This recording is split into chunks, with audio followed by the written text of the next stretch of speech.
El enrutamiento estático es la manera más simple de configurar los routers para indicarles cómo alcanzar redes remotas. Pero a la vez, su simpleza es también su mayor debilidad, ya que este método es prácticamente inútil en redes de gran tamaño, debido principalmente a su poca flexibilidad y escalabilidad. Para poder trabajar en entornos con redes dinámicas o de tamaño considerable, necesitamos apoyarnos en algunos protocolos que se encarguen de distribuir de manera dinámica y confiable las rutas entre ellos para poder automáticamente programar sus tablas de enrutamiento. La implementación de los protocolos de enrutamiento dinámico entonces nos permite ampliar las capacidades de reacción, por ejemplo, y crecimiento de la red, responder automáticamente ante fallas y utilizar el máximo potencial de la infraestructura si fuese necesario. En esta clase revisaremos cuáles son los protocolos de enrutamiento dinámicos interiores, o IGP por su sigla en inglés, Interior Gateway Protocols, y cuáles son sus características generales, así también cómo se diferencian unos de otros. Los IGP son una de las categorías, de las dos categorías que existen de protocolos de enrutamiento dinámico. ¿Por qué utilizamos protocolos de enrutamiento dinámico principalmente? Como ya mencionaba con anterioridad, trabajar netamente con rutas estáticas hace que la red sea poco escalable. Cuando tenemos muchas sucursales o tenemos un data center o tenemos una red dinámica, tendríamos que estar cambiando rutas estáticas por cada suceso que exista en la red. En cambio, si utilizamos un protocolo, este proceso se automatiza y los routers de manera dinámica intercambian información de enrutamiento. Ahora, existen numerosos tipos de protocolos de enrutamiento y cada uno se comporta de manera diferente. Primero vamos a clasificar los protocolos de enrutamiento dinámico en dos grandes bloques. Tenemos por un lado los IGP, que son los protocolos de gateway o de pasarela interna, que son los que vamos a ver en esta sesión. Y también tenemos los llamados EGP o protocolos de gateway externo. En el caso de los EGP tenemos un único EGP que se llama BGP o Border Gateway Protocol, que es un sucesor del protocolo que alguna vez se llamó también EGP, que hoy día ya está totalmente obsoleto. BGP hoy en día funciona en su versión 4 y es el protocolo que gobierna completamente Internet. Todo Internet se basa en BGP. Nosotros en esta sesión no vamos a ver cómo funciona BGP, eso lo veremos en una sesión posterior, y ahora nos vamos a enfocar en los protocolos internos. Ahora, los protocolos internos tienen dos grandes subclasificaciones. Encontramos los protocolos de tipo vector distancia o distance vector en inglés, esa es una V, y también estado de enlace o link state, para los que les gustan los textos en inglés de manera original. Dentro de los protocolos de vector distancia tenemos el subgrupo RIP o Routing Information Protocol, versión 1, RIP versión 2 y RIP New Generation para IP versión 6. También tenemos IGRP, EIGRP, y las versiones para IGRP para versión 6 también van incluidas dentro de este mismo protocolo. Mientras que los protocolos IGP de estado de enlace tenemos prácticamente IS-IS y OSPF. IS-IS o sistema intermedio a sistema intermedio es un protocolo que no revisamos frecuentemente en CCNA y tampoco en CCNP porque ya se retiró de la currícula hace algunos años.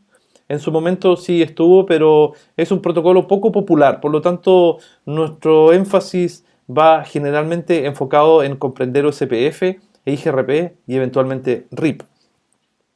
De los que tenemos aquí hay algunos que ya están totalmente obsoletos. RIP versión 1 está obsoleto, al igual que IGRP. Estos dos protocolos ya nadie debería utilizarlos porque sus características internas hacen que sean muy poco confiables y escalables en la red. Básicamente estos dos protocolos se trata de protocolos que podríamos definir como protocolos classful o que operan con clases IP. Para trabajar con RIP versión 1 y con IGRP necesitamos ser conscientes de las clases y respetar la clase A, clase B y clase C, lo cual es un comportamiento bastante obsoleto ya en Internet. La Internet actual es totalmente classless, se comporta sin clase. Eso quiere decir que básicamente los routers le da exactamente lo mismo, qué clase es una dirección IP y cuál es la máscara que tenga. Y para eso tenemos prácticamente estos dos protocolos, RIP versión 2 y EIGRP en vector distancia, y también estos dos son de tipo classless. RIP-NG lo podríamos dejar aparte, ya que IP versión 6 no incluye el concepto de classless o classful. Pero para IP versión 4 tenemos básicamente estos dos. ¿Cuál es la diferencia entre un protocolo de vector distancia y un protocolo de estado de enlace? Muchas veces esta pregunta surge en los estudiantes porque en realidad es como un poco complicado entender completamente cómo opera un protocolo vector distancia y por qué tiene ese nombre, pero lo podemos explicar de una manera muy simple. Si tenemos una pequeña topología aquí con un router 1, luego router 2, router 3, pongamos varios routers aquí, 4, digamos 5 y 6. Y estos los conectamos de la siguiente forma. Así. Ahí y aquí. Si tenemos una topología de esa manera y decidimos nosotros implementar un protocolo de vector distancia, que ya les decía podría ser RIP versión 2 o EIGRP, aun cuando incluso RIP versión 2 ya podría estar también un poco obsoleto, lo que va a pasar es lo siguiente. Estos routers se van a intercambiar información de enrutamiento entre ellos para poder construir una tabla completa que les permita acceder a las demás rutas. Y lo que va a suceder es que si por ejemplo router 4 tiene una red aquí que sea la red 40, se la va a informar a router 3 y router 3 se la va a informar también a sus vecinos 2, 6, 5 y 1. Y así cada uno de ellos va a aprender sobre esa red 40 a través de la publicación de los vecinos. Pero las tablas internas que manejan estos protocolos de vector distancia simplemente ven o conocen la topología hasta su vecino inmediatamente siguiente. En el caso de router 1 va a saber que existe una red 40, una red 60, por ejemplo, una red 50, una red 20, etc. Pero la única información que tiene router 1 es que es accesible a través de este router 3.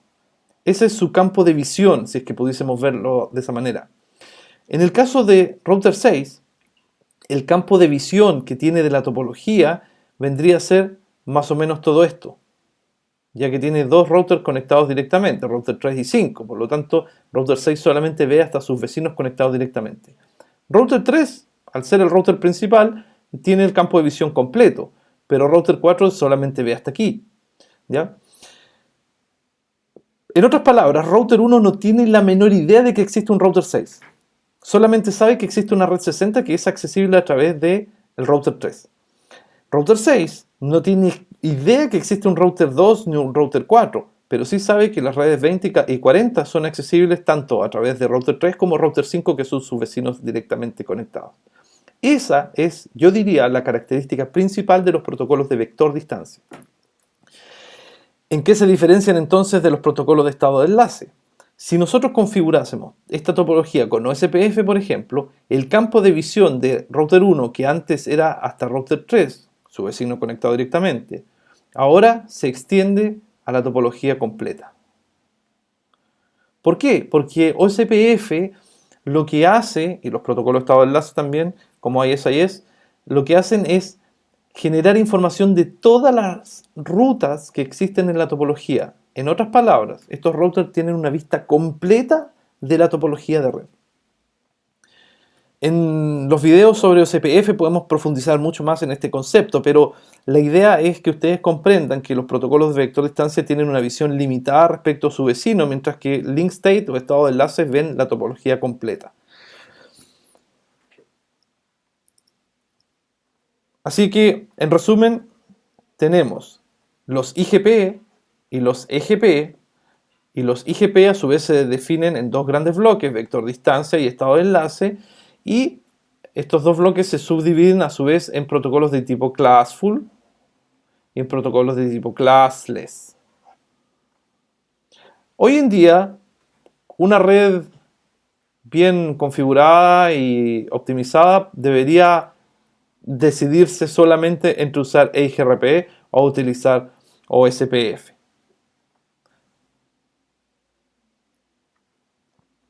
Aquí podemos ver un poco más en detalle cuáles son sus características respecto a los IGP y qué los diferencia entre ellos. En primer lugar, vemos que RIP versión 1 y RIP versión 2 ambos tienen una convergencia lenta. ¿Qué quiere decir una convergencia lenta? Quiere decir que cuando hay un cambio en la red, ese cambio se demora mucho en propagarse a los demás routers. Si tenemos aquí router 1, router 2, 3, 4 y 5, por ejemplo, en forma de cadena, y resulta que router 5 perdió conexión con este enlace de aquí, esa información se va a propagar cada 30 segundos a sus vecinos. Esa es una característica de RIP. Él cada 30 segundos envía su tabla de enrutamiento. Esto quiere decir que es probable que router 4 en 30 segundos más envíe esa tabla de enrutamiento. Y el router 3 en 30 segundos más, y él también en 30 segundos más. Por lo tanto, el router 1 se entera 2 minutos después de que hubo una falla en este enlace y recién ahí actualiza su información de enrutamiento. Por lo tanto, la convergencia en RIP versión 1 y RIP versión 2 es súper lenta. No así, por ejemplo, en OSPF, que la convergencia es más rápida porque estos protocolos más avanzados como OSPF, ISIS e IGRP, por ejemplo, envían notificaciones de tipo trigger o gatilladas. Esto quiere decir que cuando hay un evento, se envía esa notificación. Cuando se cortó este enlace, en ese preciso instante se reenviaron a todos los routers y en cosa de un par de segundos, o como el caso de IGRP, a veces en milisegundos, la red convergió y pudo, por ejemplo, elegir un camino alternativo. BGP es un caso aparte, este no corresponde a los IGP, corresponde a los EGP y tiene una convergencia muy lenta. No es raro que BGP se tome varios minutos en converger, pero eso no es materia de esta sesión. Ya sabíamos entonces que RIP es de tipo vector distancia, OSPF es de estado de enlace y EIGRP es de vector distancia también. La distancia administrativa de estos protocolos es 120 en el caso de los RIP completos, 110 en el caso de CPF, 115 en el caso de ISIS. Y EIGRP maneja una distancia administrativa compuesta de 3 valores. Para las rutas internas vale 5, rutas sumarizadas vale 5, rutas internas 90 y rutas externas 170. ¿Qué es entonces la distancia administrativa?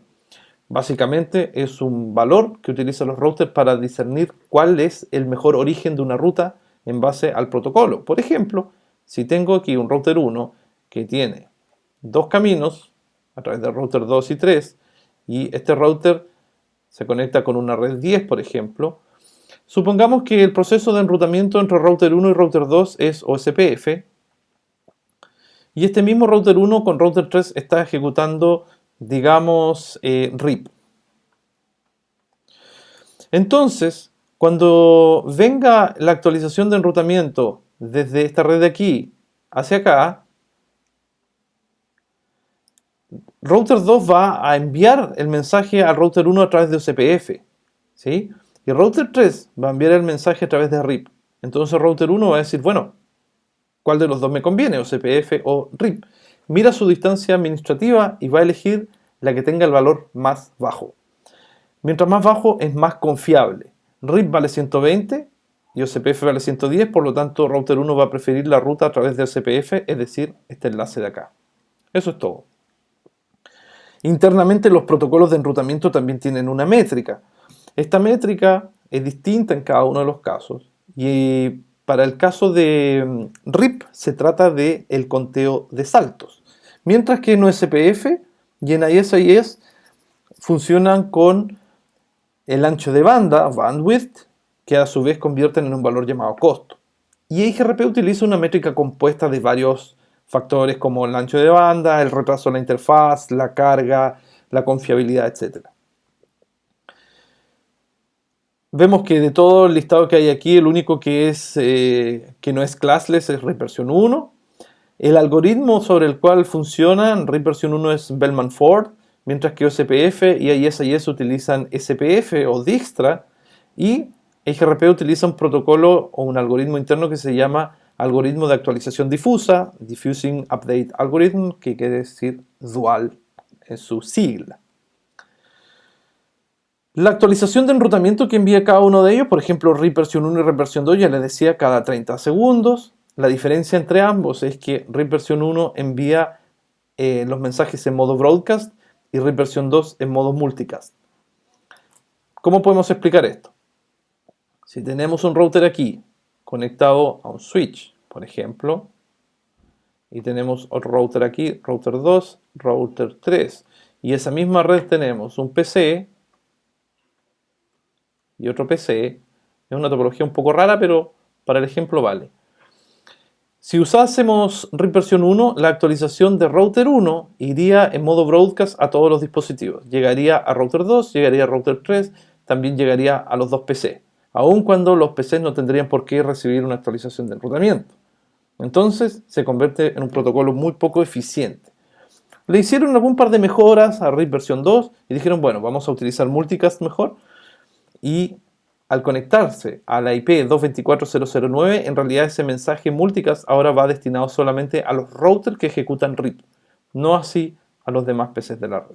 Es una pequeña mejora respecto a su antecesor.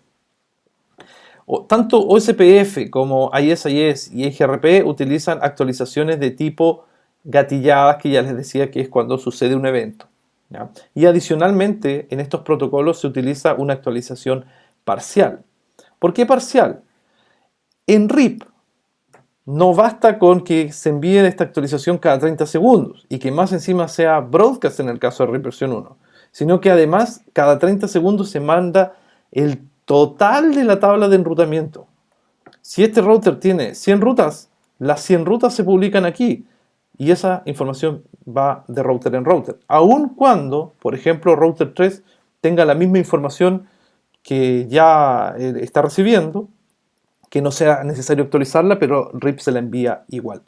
En cambio, OSPF, IGRP, IIS envían actualizaciones parciales. Esto quiere decir que solamente van a enviar información de la red que falló y no del total de la tabla de enrutamiento. Y finalmente, algunas diferencias adicionales entre estos protocolos son, por ejemplo, el tipo de transporte. En el caso de RIP versión 1, hay un pequeño error aquí. En el caso de RIP versión 1, utiliza el puerto 520 UDP, al igual que RIP versión 2. RIP NG utiliza el puerto 521 UDP. OSPF y IGRP utilizan los protocolos IP 89 y 88 respectivamente. Esto quiere decir que en el campo IP del encabezado IP se agregan estos códigos para determinar que se trata de un protocolo adicional y no es el protocolo de direccionamiento IPv4, por ejemplo. Estos números no son valores de puertos de transporte, son simplemente valores IP. Y BGP funciona también en el puerto TCP/129. Básicamente BGP uno lo puede interpretar como casi que un protocolo de aplicación.